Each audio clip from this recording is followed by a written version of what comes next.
네, 월요병이 가득했던 월요일장 이렇게 막을 내렸습니다. 좀 아쉬웠죠. 사실 지난번에 미 증시 보고 자신 분들이라면은 분명히 우리 증시도 좀 상승할 수 있지 않을까라는 기대감이 있었는데 그 기대를 무너뜨려서 실망감은 더 크게 나타났던 하루였습니다. 과연 오늘장 정리 이후 내일은 무엇을 위주로 봐야 될지 고냐 스톱이냐로 정리해 보도록 할게요. 김태정 본부장과 함께하겠습니다. 어서 오세요. 네, 안녕하세요. 네, 안녕하십니까. 사실 지수의 그 낙폭만 놓고 본다면 그렇게 힘든 장은 아니었는데 그렇죠. 앞서 말씀드린 것처럼 실망스러웠다라는 게 가장 컸던 것 같아요. 기대감이 높은 상태에서 주말을 좀 편하게 보냈는데 네. 월요일 날부터 지금 이렇게 우리나라 증시가 상대적으로 좀 약하다 보니까 당연히 실망스러울 수밖에 없을 것 같고요. 지금 글로벌 증시는 모두 다 이제부터 보합권에 흘러가면서 무슨 이유를 댈 거냐면 목요일 날 엔비디아 실적 발표 때문에 그렇다라는 이야기를 할 겁니다. 그런데 이제 우리나라가 가장 그 첫 번째로 지금 조정을 받기 시작을 했기 때문에 네. 개인 투자자분들이 지금 지칠 수밖에 없는 상황이다라고 좀 보시면 될 것 같고, 그리고 가장 중요한 것은 뭐냐면 우리나라 증시, 현물 증시의 지금 수급이 너무 약합니다. 오늘 기관 중심으로 매수세가 들어오긴 했습니다만 외국인들이 지금 매수세가 아닌 매도세로 대응을 하게 되면 어떤 현상이 벌어지느냐, A와 B와 C와 섹터가 굉장히 빠르게 돌아가지만 윗꼬리가 굉장히 강하게 달리면서 개인 투자자들 입장에서는 사고 싶은 종목이 있는데 막상 그쪽으로 옮겨가게 되면 물리는 경우가 허다하는 그러한 시장의 어떤 흐름이 지금 나오고 있다 보니까 굉장히 좀 불편할 수밖에 없는 상황이라서요. 가장 중요한 것은 기관도 기관이지만 외국인들의 현물 증시에서의 수급 개선이 먼저 이뤄지고 나야 어느 정도 전략을 객관적으로 좀 짤 수 있지 않겠는가라는 의견을 드리도록 하겠습니다. 네, 그래서 시장 안에서도 지금은 약간 보수적인 포지션 잡고 있는 분들이 많은 것 그렇죠. 같습니다. 오늘도 한번 여러분들에게 도움이 되드리도록 할게요. 과연 지난주 성적은 어땠을까요? 10개 종목 중에서의 투자 의견 적중률은 80% 기록했습니다. 오늘도 100% 만들도록 노력해 보도록 하죠. 10개 종목 골라봤는데요. 네이버 인기 검색 상위 안에 있는 많은 투자자분들이 검색한 대표적인 종목입니다. 반도체, 인터넷, 2차 전지, 에너지가 있고요. 종목으로 바꿔보죠. 오늘 SK하이닉스 결국 3% 하락으로 좀 마감이 됐고 ENCL은 29% 넘는 급등, 네이버, 한국가스공사, 카카오도 빨간불로 종가 형성했습니다. 첫 번째 수상한 종목은 여기 2위에 있는 ENCL 보도록 할게요. 요즘 새내기주들에 대한 관심이 예전보다는 살아난 것 같아요. 물론 그렇죠. 끝까지 그 폭을 유지하지 못하지만 그래도 개선됐다라는 거에 눈이 띄었고 하필 또 ENCL이 오늘 당일 상장이 아니라 2거래일째 상한가를 기록했어요. 그러니까 시장의 돈이 계속 이제 어디로 갈지 말지 이제 찾다 보니까 갈 데가 막상 오늘 없었잖아요. 맞아요. 반도체 IT를 갈 거냐, 2차 전지를 갈 거냐, 아니다. 제약바이오로 가야 하는데 제약바이오 쪽에서 지금 상승 탄력을 좀 쉽게 받아낼 수 있는 쪽이 어딘가라고 하면 뭐 유한약의 알테오젠, 리가캠바이오 안 좋은 거 아니죠. 다 좋다라고는 알고 있지만 가격적으로 부담이 되니까 아마 많은 투자자들의 수급 자체가 조금 이제 빠르게 매매를 할 수 있는 쪽을 선택한 것이 아닐까라는 생각이 듭니다. 왜냐하면 제가 ENCL이라고 하는 기업을 오늘 점심 먹기 전까지도 좀 지켜보고 있었거든요. 이 구간에 올라오면 나도 한번 매매 전략을 세워봐야겠다라는 생각으로.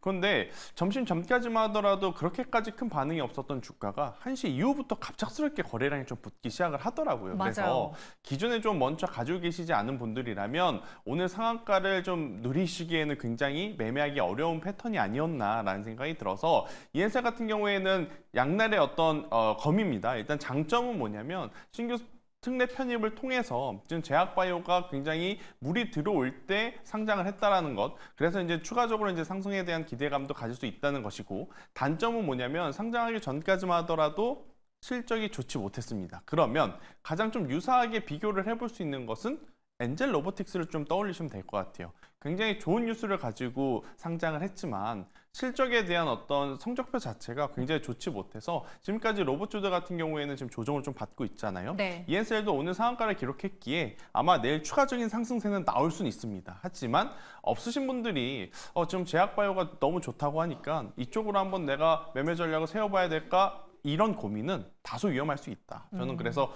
갈 것 같다라고는 생각이 들지만 신규 매수자를 위해서 저는 스탑 의견을 드리도록 하겠습니다. 추가적인 상승은 나올 것 같은데 그렇다고 여기서 따라 들어가진 말자라는 그렇죠. 의견입니다. 그럼 스톱이긴 한데 이거는 그냥 투자 의견에 대한 스톱이겠네요. 그렇죠. 그런데 제약바이오 지금 ENCL 말고 볼 살거 종목분들 많죠. 굉장히 많거든요. 근데 또 너무 비싸요. 그래서 만약 가격적으로 만약에 조금 낮은 가격에 있는 것을 원한다면 오늘 10% 올랐지만 여전히 가능성 있는 GI 이노베이션이라는 기업이 있어요. 네. 그 기업 같은 경우에는 알러지 쪽도 하고 있고 임상 파이프라인을 통해서 임상 이상에 대한 어떤 시작도를 지금 알린 상황이라서요. 오히려 그쪽에서 이미 우리에게 어느 정도의 성과라든지 기술을 보여준 쪽에 저는 조금 더 집중을 하시는 게 안전하다. 그러니까 어느 기업이 더 좋고 나쁘고로 이야기 드리고 싶은 것은 아니고요. 지금은 변동성이 조금 유의해야 되기 때문에 ENCell 같은 경우에는 보유자의 영역이 아닐까라는 의견을 드리도록 하겠습니다. 네, 진양 이노베이션을 투자 의견 긍정적으로 네. 주셨고요. 이엔셀은 스톱입니다. 바이오라고 믿지 말자, 기술 특례 믿지 말자라는 의견이었습니다. 이어서 다음 수상한 종목 후보 보시죠. 5.29% 상승 마감한 LG 에너지 솔루션입니다. 오늘 그 코스피 시총 안에서 삼성전자와 SK하이닉스의 부재를 나름 메워준 게 이 2차 전지랑 인터넷 쪽이었거든요. 그렇죠. LG 에너지 솔루션 바닥권에서 지금 좀 빠르게 올라오고 있어요. 어떻게 보면 노선을 굉장히 빠르게 잘 바꿨다라는 표현이 맞을 것 같아요. 혹시 그 트리거가 열폭주였을까요? 그렇죠. 열폭주를 통해서 배터리 화재 관련 뭐 소프트웨어, AS 이제 산업에 이제 진출한다라는 이야기가 LG 에너지 솔루션을 다른 기업과는 조금 다른 기업으로 인식하게 만드는 뉴스가 아니었나라는 생각이 듭니다.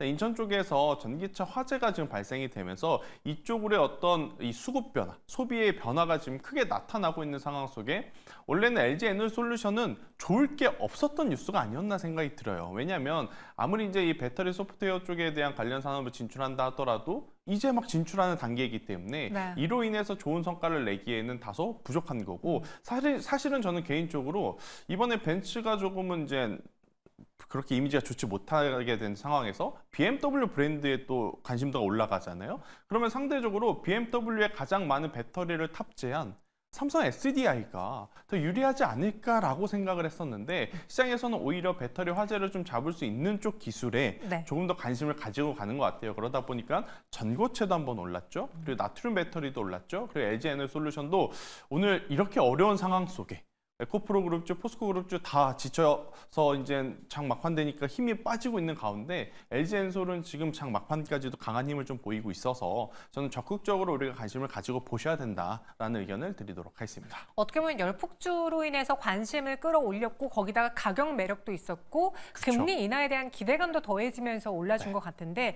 요즘 같이 올라가는 게 삼성 SDI예요. 그렇죠. SK 이노베이션 사실 이 둘을 따라잡기는 너무 늦어져 버린 것 같긴 한데 네. LG 에너솔루션과 삼성 SDI의 매력도를 비교해 보자면 어느 쪽이 더 매력적입니까? 이게 굉장히 위험한 발언일 것 같긴 한데 네. 지금 기준에서는 저는 삼성 SDI가 조금 더 낫지 않을까. 그러니까 삼성 SDI는 지금 배터리 기존 셀 3사에 대한 영향력도 있고 여기에 전고체 배터리에서도 다소 좀 앞서 있는 모습을 좀 보일 수 있는 것이 아닌가라는 생각이 들어서 물론 갈 때 같이 갈 겁니다. 네, 그런데 그렇죠. 이제 앞으로 더 많이 올라갈 수 있는 룸 자체를 비교를 해보면 전 삼성 SDI도 괜찮아 보인다라는 의견. 대신에 이 두 기업 혹은 배터리 셀 3사는 대형주잖아요. 지난주 금요일, 월요일 약간 오버해서 움직였거든요. 그래서 내일 잠시 쉬어갈 수도 있는데 그 쉬어감에 너무 실망감을 낼 필요는 없다라는 의견까지 드리도록 하겠습니다. LG 에너솔루션 곱니까? 고 의견 드리도록 하겠습니다. 네, 저희 시청자분 중에서도 김정태 님이 엔솔 당근 고조라고 했는데 고 드렸습니다. 이어서 다음 수상한 종목 후보 보시죠. 이번엔 흥구석유 볼게요. 오늘 시가에 가장 강했던 테마는 정유 테마주였습니다. 또 한 번 지정적 리스크, 헤즈볼라 이스라엘 그 전쟁에 대한 공포감이 커졌기 때문인데 근데 오늘마저도 그 상승을 끝까지 유지하지 못하고 네. 음봉선하는 종목들이 많았거든요.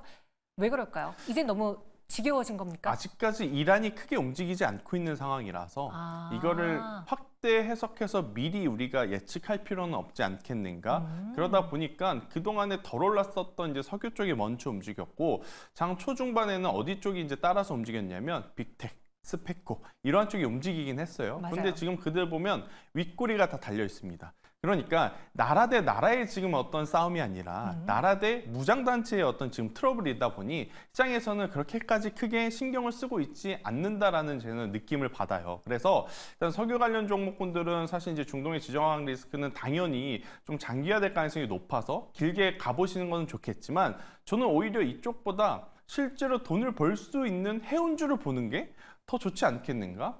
그러니까 때문이라도 지금 어떻게 보면 이 선로 자체가 바뀌어서 비용을 더 지불해야 되는, 그리고 비용을 더 많이 받아야 되는 해운사 같은 경우에는 오히려 지금 물이 확실하게 들어온 거거든요. 돈을 잘 벌 수 있게 어떻게 보면 지정학적 리스크가 도움을 주고 있는 상황이라 상승 탄력을 고려해 보면 석유주들이 맞죠. 그리고 소위 말하는 소형 방산주들도 괜찮죠. 그런데 이들이 올라갈 때도 시원하게 오르지만 네. 내려갈 때도 또 시원하게 또 내릴 수가 있어서 그런 어떤 리스크를 좀 관리하고자 하시는 분들은 저는 오히려 영역을 조금 확장해 봤었을 때 해운사들은 실적이라고 하는 모멘텀을 가지고 좀 길게 봐도 괜찮지 않겠는가라는 의견까지 드리도록 하겠습니다. 오늘 그 석유주, 정유주들이 끝까지 유지하지 못했던 거는 이란의 그런 이야기가 추가적인 그렇죠. 속보가 없었기 때문이고, 그리고 나라면은 개인적으로 해운주 쪽을 조금 더 지저 리스크 수혜주로 보겠다라고 정리해 주셨습니다. 이어서 다음 수상한 종목 후보, 흥구석유는 고스톱 의견은요? 스탑 의견 드리도록 하겠습니다. 네, 스톱 의견으로 정리해 보겠고요. 다음 수상한 종목 후보 보시죠. 이번에는 펄업있습니다.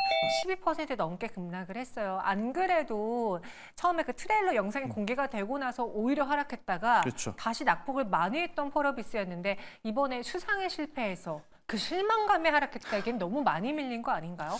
그러니까 우리가 사실 수상까지 기대를 했던 건 아니거든요. 네. 그러니까 게임스컴에 실제로 붉은 사막이라고 하는 게임이 출시가 되고 그로 인해서 그동안은 모자랐었던 신작 부재에 대한 어떤 불확실성을 해소시켜주는 그런 기대를 했었는데 시장에서는 생각보다 과한 지금 조정을 받고 있는 상황. 이 수상이 그렇게 중요했을까요? 그러니까요. 저도 수상에 대한 부분은 아예 생각도 안 했었거든요. 근데 지금 하락을 하니까 그 하락에 대한 이유를 이제 만들어서 붙이다 보니 게임스컴에서 수상을 못했다라는 이슈가 좀 불거지는 것 같은데 저는 뭐 중장기적으로 보면 일단 붉은 사막에 대한 평가 자체가 그렇게 나쁜 것은 아니었기 때문에 네. 긍정적으로 좀 봐야 되지 않나라고 생각을 했었어요. 근데 다른 게임주들이 같이 그럼 밀렸느냐? 그건 또 아닙니다. 맞아요. 오히려 NC소프트 같은 경우에는 지수가 그렇게 좋지 못함에도 불구하고 위치를 좀 잘 지켜주고 있는 상황. 그런데 지금 스펄어비스만 좀 과하게 밀린 그러한 상황이기 때문에 이쪽에 대한 수급 부담은 당분간 좀 이어질 수 있다. 왜냐하면 지금 게임 같은 경우에 게임스컴이라고 하는 이벤트가 아니더라도 기존에 가지고 있는 어떤 게임으로 돈을 잘 버는 기업들 많아졌거든요. 네. 대표적으로 보면 W게임즈도 역사적인 또 신고가로 지금 넘어가려고 하는 그런 구간이 있기도 하고요. 또 컴투스도 바닥권에서 올라오고 있기도 하고, 뭐 넥슨게임즈, 넷마블은 말해 뭐합니까? 크래프톤까지요. 네. 그런데 이제 오늘 펄어비스 같은 경우에는 나홀로 지금 이제 강한 약세의 흐름을 좀 보였기 때문에 이쪽에 대해서는 잠시 우리가 조금 시간을 좀 줘야 될 것 같다라는 의견 드리도록 하겠습니다. 게임스컴 수상 불발은 그냥 빌미일 뿐이다. 그렇죠. 네, 하락 이후에 이유를 찾다 보니 이 악재가 있지라고 갖다 붙인 거고 최근에 수급을 보니까 기관 외국인은 오히려 펄어비스 안에서 계속 발을 빼왔습니다. 따라서 당분간은 펄어비스에 부침이 있을 것 같다. 여기서는 스탑 의견을 드리겠습니다. 네, 스톱해 보겠습니다. 마지막으로 보아야 할 종목은 현대차로 한번 넘어가 볼게요. 저 궁금한 게 오늘 그런 이야기가 많았어요. 수출주들이 뭐 부진할 것이다, 약달러. 그로 인해서 우리나라 안에 피해를 볼 만한 대표 업종으로, 조심해야 될 업종으로 자동차 꼽은 분들도 있었거든요. 오늘 현대차 그로 인해 밀린 겁니까? 그것 때문에 밀린 건 아니고요. 네. 그러니까 이제 우리가 이 환율에 따라서 그러면 얼마만큼 이득을 받느냐 네. 그것을 좀 따져보면 상반기에 평균적으로 환율 계산을 했었을 때 1,340원대로 계산을 하시면 되더라고요. 제가 이제 방송 들어오기 전에 한번 살펴봤더니 그러면 지금 환율이 1,300원대인가 아니면 1,200원 후반대인가? 아니죠. 1,300원대. 20원대입니다. 네. 그러니까 그렇게까지 큰 차이가 없는 상황이기 때문에 상반기에 봤던 어떤 강달러 기조에 따른 이런 환차손에 대한 부분을 우리가 미리 걱정할 필요는 없다. 이렇게 좀 보시면 될 것 같고 그리고 현대차, 기아가 많이 팔고 있는 제품에 대해서 우리가 꼭 기억을 하셔야 됩니다. 지금 내연기관차, 전기차보다도 하이브리드 차량에 대해 우리가 집중을 하고 있잖아요. 네. 하이브리드 차량이 기존 내연기관차보다 적게는 5%, 많게는 10% 정도 비싸요. 그런 상황이라서 이런 환차손에 대한 부담을 충분히 판매량으로 커버할 수 있는 지금의 어떤 체력을 잘 만들어 놓은 저는 완성차 기업들이라서 이쪽에 대한 걱정을 미리 하실 필요는 없지 않겠는가. 오히려 우리가 이제 차를 살 때 다들 이제 캐피탈 껴서 사시잖아요. 그에 따른 이자율이 좀 낮기 때문에 다들 이제 아마 이런 고민할 겁니다. 차 바꿀 때가 되었는데 하이브리드 차로 바꿔볼까 하시는 분들이 많으면 많을수록 오히려 완성차 업체들에게는 혹은 하이브리드 관련 부품주에게는 굉장히 호재성 뉴스다라고 좀 말씀드려보도록 하겠습니다. 네, 그래서 현대차는 당연히 그 의견을 드려야죠. 네, 그 의견입니다. 그러니까 수출주의 부진보다는 오히려 금리 인하에 따라서 자동차주가 수혜를 볼 수 있고 여기에 하이브리드라는 모멘텀이 있다라고 정리해 주셨어요. 전체 10개에 대한 투자 의견 볼까요? 오늘 스톱이 많을 것 같은데 보시죠. 아니네요. 네. 요거 3개 빼고 다 고였습니다. 그럼 이 7개 종목 중에서 오늘의 베스트 종목은요? 저는 오히려 고여야 되는데 오늘 조금 밀리고 있는 현대차를 계속 관심 있게 좀 보셔야 된다. 네. 만약 현대차가 부담스럽다면 기아? 기아도 괜찮고요. 네. 자동차 부품주들. 아. 왜냐하면 부품주들은 인도에 대한 어떤 성장 기대감도 남아 있는 상황. 그래서 이제 현대차 같은 경우에는 현재 구간에서 23만 원이라는 가격대 밑으로만 내려가지 않으시면 언제든지 분할 매수해도 괜찮다. 그리고 이제 추가적으로 상승할 시에는 저는 신고가 충분히 기대해 볼 만합니다. 네. 역대급으로 차를 많이 팔고 있다는데, 그리고 자동차 점유율 영업이익 기준으로도 올해 상반기에 글로벌 탑 1위를 했거든요. 네. 그렇기 때문에 그에 따른 기대감을 여전히 안고 가도 된다라는 의견 드리도록 하겠습니다. 목표가는 28만 28만 원, 손절가는 23만 원 23만 원 이렇게 제시해 드리겠습니다. 네, 오늘 베스트 종목 현대차였고요. 수상한 종목은 김태성 본부장과 함께 알아봤습니다. 고맙습니다.